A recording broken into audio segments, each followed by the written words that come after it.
So I'm going to add broccoli into my pasta bake, which is what the recipe says. But if you don't like broccoli, then you can use a different vegetable. We're also going to be using sweet corn as well.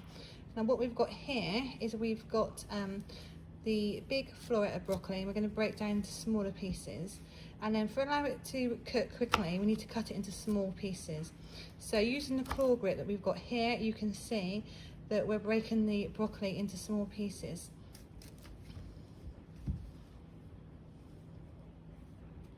And then we're going to go back over them now, and we're just going to cut them in smaller pieces again, just so it means that we can distribute them through the pasta bake easily, but it also cooks nice and quickly.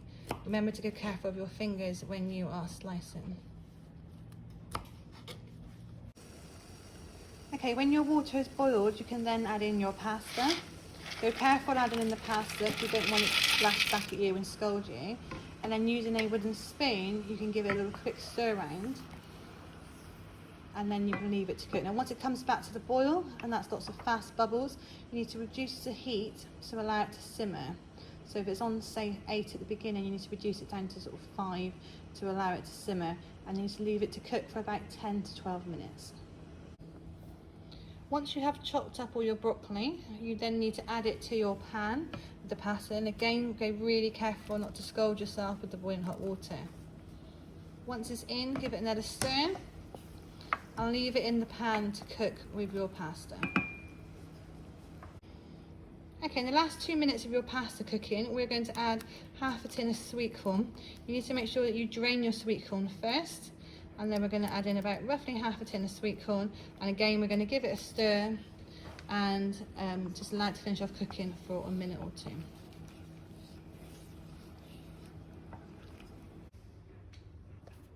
Okay, so once your pasta is finished cooking, you need to drain it into a colander into the sink.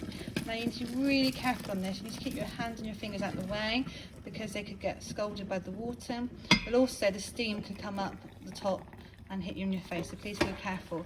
And once you've done that, give it a little shake in the colander, go careful it doesn't all fall out, and then pour it back into the saucepan, and then place it onto a wooden triangle for the next part. Right, to make the sauce for your pasta bake, we have got butter, flour and milk. These are the 3 main ingredients you use to make your sauce. They all go in at the same time, and this is called the all-in-one method. So what we're going to do now is we're going to keep stirring our sauce, and what we're looking for is the butter to melt, and we're looking for our flour to combine with the milk and the starch grains to burst and to thicken up our sauce. Now if you want to flavour your sauce, we are going to be adding some cheese at the end, but you can also add in some mixed herbs. So we're going to sprinkle in some mixed herbs here to give us some extra flavour. Okay, so obviously we need to keep stirring now to allow the butter to melt.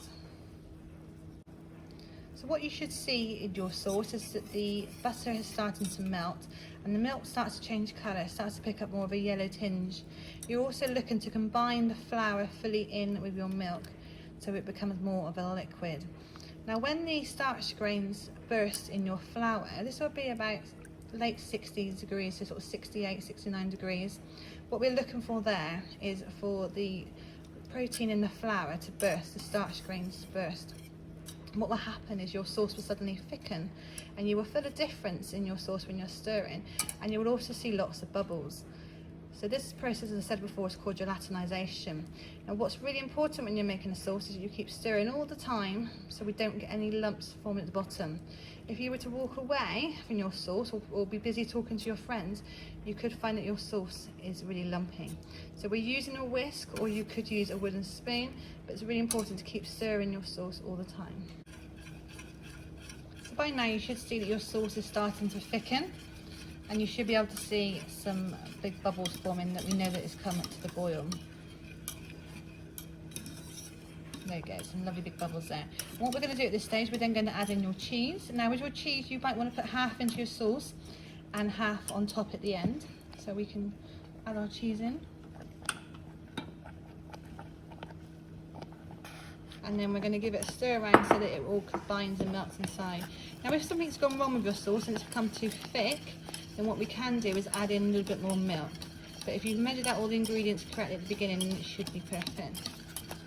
Once you've done that and you've mixed it all in, we're going to take it off the heat and put it onto a wooden triangle to stop it burning on the bottom of your pan.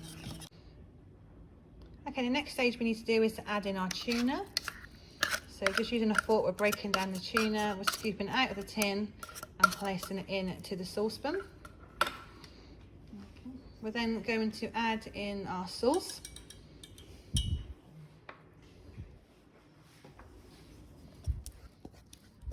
And it's just a case of everything goes into the biggest saucepan that you're using, and we're just going to mix it all around together.